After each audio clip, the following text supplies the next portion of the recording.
പിതാവിൻ്റെയും പുത്രൻ്റെയും പരിശുദ്ധാത്മാവിൻ്റെയും നാമത്തിൽ ആമേൻ. എൻ്റെ പ്രിയപ്പെട്ടവരെ, ഇന്ന് മാർച്ച് 26 വ്യാഴാഴ്ച. അമ്മേ പരിശുദ്ധ അമ്മേ, അമ്മേ പരിശുദ്ധമേ, ദൈവമാതാവേ, കൃപാസനത്തിലൂടെ ഞങ്ങൾക്കും ഞങ്ങളുടെ ദേശത്തിനും അമ്മ മധ്യസ്ഥം തേടി തന്ന എല്ലാ അനുഗ്രഹങ്ങൾക്കും കൃപകൾക്കും ഞങ്ങളിപ്പോൾ ഹൃദയം നിറഞ്ഞ നന്ദി പറയുന്നു. അമ്മേ പരിശുദ്ധമേ, ദൈവമാതാവേ, 2004 ഡിസംബർ 7 ഉച്ചകഴിഞ്ഞ് 2:30 കൃപാസനത്തിൽ സംഭവിച്ച അമ്മയുടെ പ്രത്യക്ഷപ്പെടലിനെ കുറിച്ച് തിരുസഭയ്ക്ക് സമർപ്പിച്ചിരിക്കുന്ന പഠനരേഖകളുടെ മേൽ സഭാത്മകമായ പഠനം ആരംഭിക്കുവാൻ ഞങ്ങൾ പ്രാർത്ഥിക്കുന്നു. അമ്മേ പരിശുദ്ധമേ, ഭൂസ്വർലോകങ്ങളുടെ രാജ്ഞിയായ അങ്ങേയ്ക്ക് ഭൗമസംരക്ഷണത്തിനായി പ്രപഞ്ചപ്രകൃതിയെ തന്നെ തിരുസഭ പ്രതിഷ്ഠിക്കുവാൻ ഈ പ്രത്യക്ഷീകരണം വഴി ഇടയാക്കണമേ. പരിശുദ്ധമേ, ജപമാല മാതാവേ, സകല കൃപാസനം പ്രാർത്ഥനയോടും ചേർത്ത് ഞങ്ങളിപ്പോൾ പ്രാർത്ഥിക്കുന്ന ഈ കുടുംബത്തിന്റെ പ്രത്യേക നിയോഗം പറ മക്കളെ.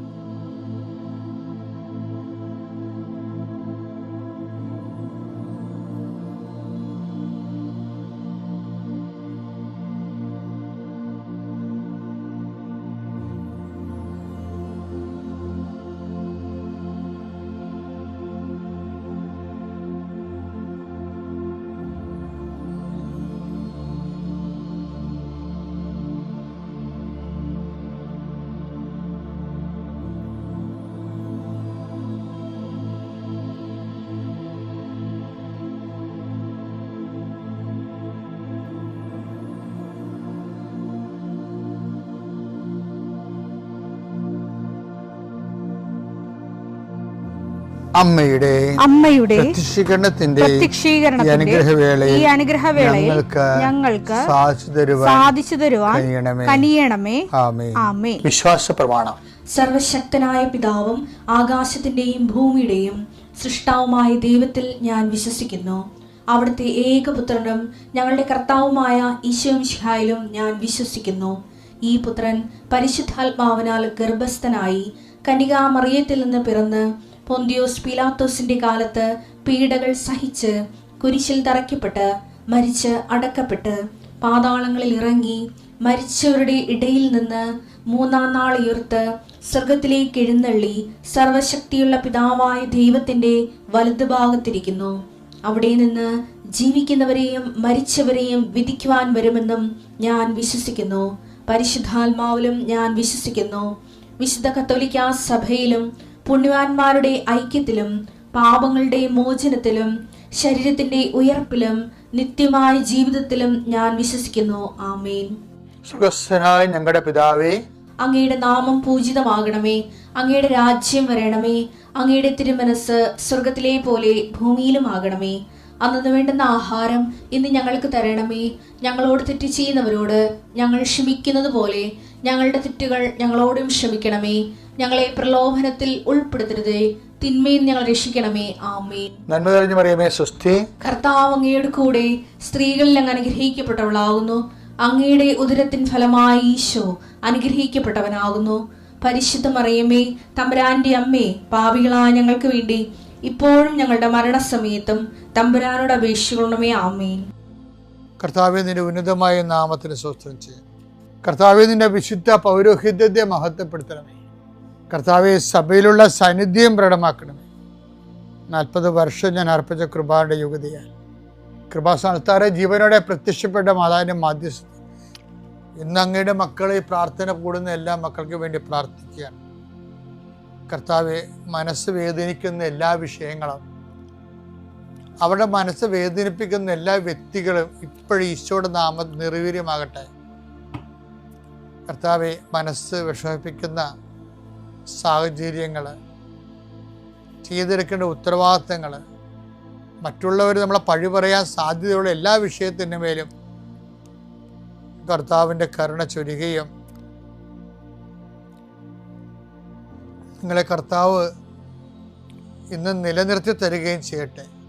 നിങ്ങൾ പോകുന്ന വഴികൾ, കണ്ടുമുട്ടുന്ന വ്യക്തികൾ ചെയ്യുന്ന കാര്യങ്ങൾ, യാത്ര ചെയ്യുന്ന വാഹനങ്ങൾ, ഒപ്പിടുന്ന പേപ്പറുകൾ, കൈമാറുന്ന രേഖകൾ, കഴിക്കുന്ന മരുന്ന് എല്ലാം മാതാവിൻ്റെ മധ്യസ്ഥത്തിൽ യേശുനാമത്തിൽ അനുഗ്രഹിക്കപ്പെടുകയും നീ ദൈവത്തെ അനുഭവിക്കാൻ ഇന്ന് നിന്നെ സഹായിക്കുകയും ചെയ്യട്ടെ. നിത്യം പിതാവും പുത്രനും പരിശുദ്ധാത്മാശ്രേഷ്ഠ നീക്കുവാണ്.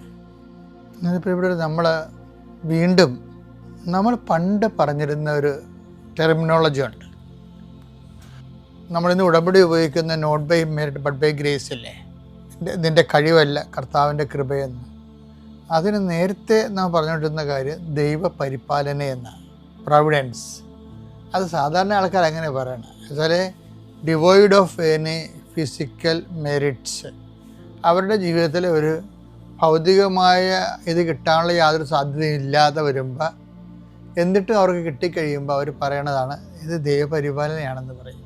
ദൈവപരിപാലന എന്ന് വെച്ച് കഴിഞ്ഞാൽ പണ്ട് ദൈവപരിപാലന എന്ന് പറയണതും ഇന്ന് കൃപയെന്ന് പറയണതും ഈ രണ്ടും കണ്ടൻറ്റ് വൈസ് ഒന്നാണ്. പിന്നെ ആപ്ലിക്കേഷൻ വൈസ് ദൈവപരിപാലന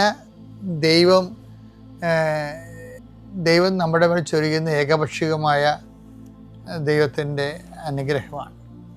കൃപ എന്ന് പറയുന്നത് അങ്ങനെ കുറച്ച് വ്യത്യാസമുണ്ട്. കാര്യം നമ്മുടെ വിശ്വാസത്തിൻ്റെ ലെവൽ അനുസരിച്ച് കൊണ്ട് വിശ്വാസത്തിന് നീതീകരിക്കുന്ന ഗാഠമായ ഹെവി ഡ്യൂട്ടി ആയിട്ടുള്ള പദ്ധതി അനുസരിച്ചുകൊണ്ട് ദൈവപ്രസാദം കൂടാനുള്ള സാധ്യതയുണ്ട്. കാര്യത്തെ കൃപ അടിസ്ഥാനപ്പെടുത്തിയിരിക്കുന്നത് അവൻ്റെ നാമത്തിലുള്ള വിശ്വാസത്തിലാണ്. അങ്ങനെ പറയണത്. കൃപയെ പറഞ്ഞപ്പോൾ മേൽകൃപയെന്നും കൂടി വാക്ക് പറഞ്ഞായിരുന്നു. എന്താണ്? അവൻ്റെ നാമത്തിൽ വിശ്വസിക്കുന്നവർക്കെല്ലാം. യോഹന്നാൻ 1:12. യോഹന്നാൻ 1:12.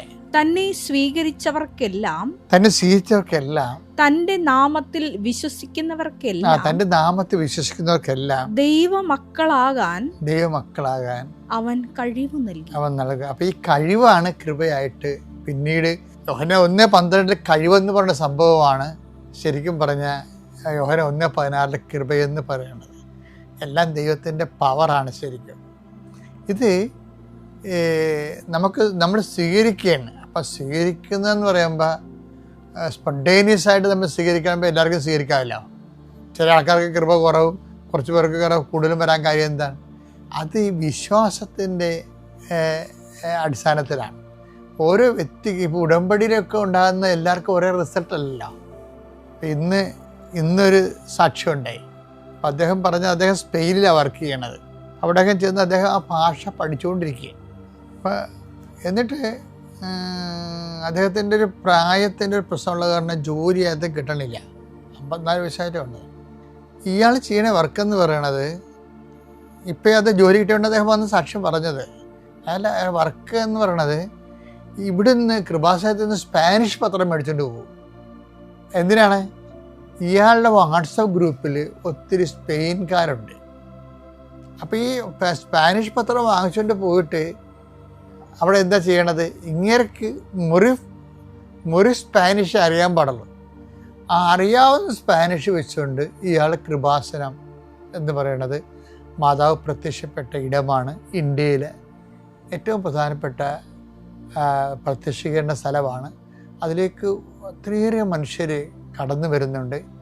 നിങ്ങളെ ഇത് പരിചയപ്പെടുത്തുകയാണ് എൻ്റെ ഉദ്ദേശം. ഈ പത്രം തരുന്നതിൻ്റെ ഉദ്ദേശം ഒന്ന് ഈ സ്പാനിഷ് ഭാഷയിൽ ഈ പത്രത്തിൽ എഴുതി വെച്ചിട്ട് ഹാൻഡ് റൈറ്റിംഗ് എഴുതി വെച്ചിട്ടാണ് ഓരോരുത്തർക്കും പത്രം കൊടുക്കുന്നത്. അപ്പോൾ അതിൻ്റെ വിഷയം എന്ന് വെച്ച് കഴിഞ്ഞാൽ അയാൾ അതിനകത്ത് കാണിക്കുന്ന ഒരു ഇൻവെസ്റ്റ്മെൻ്റ് ഉണ്ട്, സിൻസിയർ ഇൻവെസ്റ്റ്മെൻറ്റ്. അപ്പോൾ നമ്മുടെ വിശ്വാസം എന്ന് പറഞ്ഞാലും നമുക്കൊരു സൈദ്ധാന്തിക ഐഡിയോളജിക്കൽ ഫെയ്ത്ത് കാണാം. പക്ഷേ ഈ പുസ്തകത്തിലെ പശു പുല്ല് തിന്നത്തില്ല. പുല്ല് തിന്നുന്ന പശു എന്ന് പറഞ്ഞാൽ പുസ്തകത്തിന് പുറത്തുള്ള പശുവാണ്. അതെന്ന് വെച്ചാൽ മിക്കവാറും പ്രവർത്തികളാണ് വരണത്. പ്രവർത്തികൾ എന്ന് പറയുമ്പോൾ സത്യസന്ധമായ പ്രവർത്തനങ്ങൾ അനുസരിച്ച് കൊണ്ട് ഈ കഴിവ് വർദ്ധിക്കും. ഉടമ്പടി നമ്മൾ ചെയ്യണ ഇതാണ്. അവൻ്റെ നാമത്തിൽ വിശ്വസിക്കുന്നവർക്കെല്ലാം ദൈവമക്കളാകാനുള്ള കഴിവ് നൽകിയെന്ന് പറഞ്ഞില്ലേ? ആ കഴിവ് തന്നെയാണ് 1:16 വരുമ്പോൾ കൃപയായിട്ട് നമുക്ക് യോഹന്നാൻ വിശദീകരിച്ച് തരണത്. അപ്പോൾ ഈ കഴിവ് നമുക്ക് കൂട്ടാൻ പറ്റും. ഇപ്പോൾ ഈ സ്പെയിൻകാരന് ഇപ്പോൾ ഈ മലയാളി സ്പാനിഷ് ചെന്നിട്ട് ആ സ്പെയിൻ ഭാഷ പഠിച്ചിട്ട് കൃപാസനം പത്രം സ്പെയിൻകാർക്ക് കൊടുക്കുമ്പോൾ സ്പാനിഷ് ഭാഷയിൽ കൃപാസനത്തെയും കൃപാസനം മാതാവിനെയും ഇൻട്രൊഡ്യൂസ് ചെയ്തുകൊണ്ട് കൊടുക്കുകയാണ്. അയാളുടെ ജോലി അയാൾ പറഞ്ഞു കേൾക്കണം. അയാൾ പറയണ എൻ്റെ ഈ പ്രായത്തിന് ഞാൻ ചിന്തിക്കാത്ത അത്രയും ശമ്പളത്തിലാണ് അമ്മ എന്നെ പ്ലേസ് ചെയ്യുന്നത്. എങ്ങനെ പ്ലേസ് ചെയ്യാതിരിക്കും? കാര്യം കൃപയ്ക്ക് മേൽകൃപയല്ലേ വരണത്, മേൽകൃപയല്ലേ വരണത്. ഇതുകൊണ്ടാണ് ഈ ഇഡിയറ്റ്സിനോട് ഞാൻ എപ്പോഴും പറയും, എൻ്റെ മക്കളെ നിങ്ങൾ വളരെ ശ്രദ്ധിച്ച് വേണം ഉടമ്പടി ചെയ്യാൻ. ഉടമ്പടി ചെയ്യുമ്പോൾ ഉണ്ടായ സംഭവത്തിൽ ഉടമ്പടി ചെയ്ത വർക്കുകൾ നമ്മൾ സത്യസന്ധമാണെന്ന് നോക്കണം നമ്മൾ ചെയ്യുന്നത്. അല്ലാതെ ആക്കാനും വേണ്ടി ഓക്കാനിക്കുക, ഒപ്പിച്ചുണ്ടാക്കുക, ദൈവത്തിൻ്റെ കണ്ണിൽ പൊടിയിടുക, ഇങ്ങനെയുള്ള അഭ്യാസങ്ങളൊന്നും കാണിക്കരുത്. എന്ന് വെച്ചാൽ പക്ഷേ ഇതുപോലെ സത്യസന്ധമായിട്ട് ദൈവത്തിന്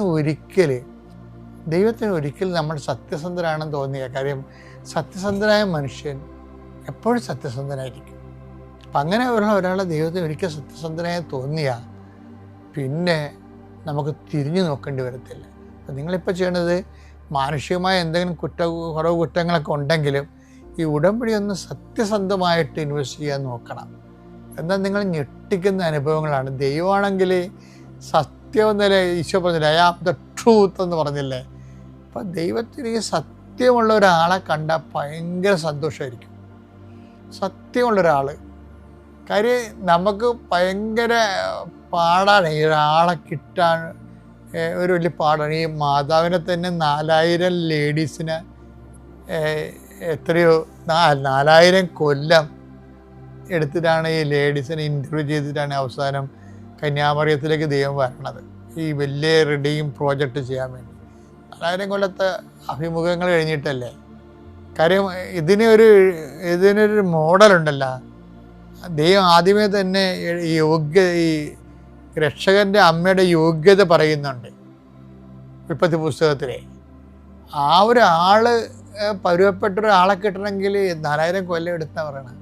അപ്പോൾ ദൈവമാണെങ്കിൽ ഒരാളെ നമുക്കെപ്പോഴും മുമ്പ് നമ്മുടെ വിശ്വാസം ഉയർത്തുന്ന ഏറ്റവും വലിയ വിശ്വാസത്തിൻ്റെ ഷോർട്ട് കട്ടെന്ന് പറയണത് ദൈവത്തിൻ്റെ മുമ്പിൽ സത്യസന്ധതയുള്ള ഒരാളായി ദൈവത്തിന് മനസ്സിലാകണം. അത് ഭയങ്കര വിജയമാണ്. അതുകൊണ്ടാണ് എൻ്റെ ഗേഹത്തിൽ ആര് വസിക്കുമെന്ന് ചോദിച്ചിട്ട് കുറേ കാര്യം പറയുന്നില്ലേ.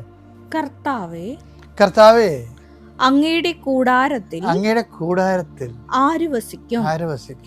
അങ്ങയുടെ വിശുദ്ധ ഗിരിയിൽ ആര് വാസമുറപ്പിക്കും? നിഷ്കളങ്കനായി ജീവിക്കുകയും നീതി മാത്രം പ്രവർത്തിക്കുകയും ഹൃദയം തുറന്ന് സത്യം പറയുകയും ചെയ്യുന്നവൻ. ഇതാണ് ഈ ഒരു സങ്കീർത്തനം നിങ്ങൾ ഇടയ്ക്കിടയ്ക്ക് വായിക്കണം, ഈ 15-ാം സങ്കീർത്തനം. എന്നിട്ട് അതനുസരിച്ച് ജീവിക്കാൻ വേണ്ടി പരിശ്രമിച്ചു കഴിഞ്ഞാൽ ഈ കഴിവിങ്ങനെ, ഇപ്പോൾ യോഹന്നാൻ 1:12 കഴിവിങ്ങനെ കൂടിക്കൊണ്ടേയിരിക്കും. ദൈവമക്കളെന്ന് പറഞ്ഞാൽ കഴിവ് നൽകിയെന്ന് പറഞ്ഞാൽ പലതരം മക്കളില്ലേ. കഴിവില്ലാത്തവരുണ്ട്, കഴിവുള്ളവരുണ്ട്, കൃപയ്ക്ക് മേൽ കൃപ കിട്ടിയവരുണ്ട്. അപ്പോൾ ഈ ഒരു മുന്നേറ്റതൊരു കോമ്പറ്റീഷൻ ഉണ്ടെന്ന് ഓർത്തേക്കണം. അപ്പം നല്ല കഴിവുള്ള മക്കളാകാൻ 15-ാം സങ്കീർത്തനം വായിച്ച് നമുക്ക് നമ്മളെ തന്നെ പരുവപ്പെടുത്തിയെടുക്കാം. പിതാവിൻ്റെയും പുത്രൻ്റെയും പരിശുദ്ധാത്മാവിൻ്റെയും നാമത്തിൽ.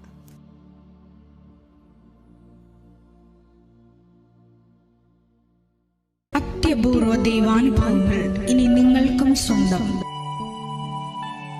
ഈ യൂട്യൂബ് ചാനൽ ഇതുവരെ സബ്സ്ക്രൈബ് ചെയ്തിട്ടില്ലെങ്കിൽ ഇപ്പോൾ തന്നെ സബ്സ്ക്രൈബ് ചെയ്യുക. ഈ വീഡിയോ ഇപ്പോൾ തന്നെ നിങ്ങളുടെ സുഹൃത്തുക്കൾക്ക് ഷെയർ ചെയ്തുകൊണ്ട് കർത്താവിൻ്റെ പ്രേക്ഷിതരാകുക.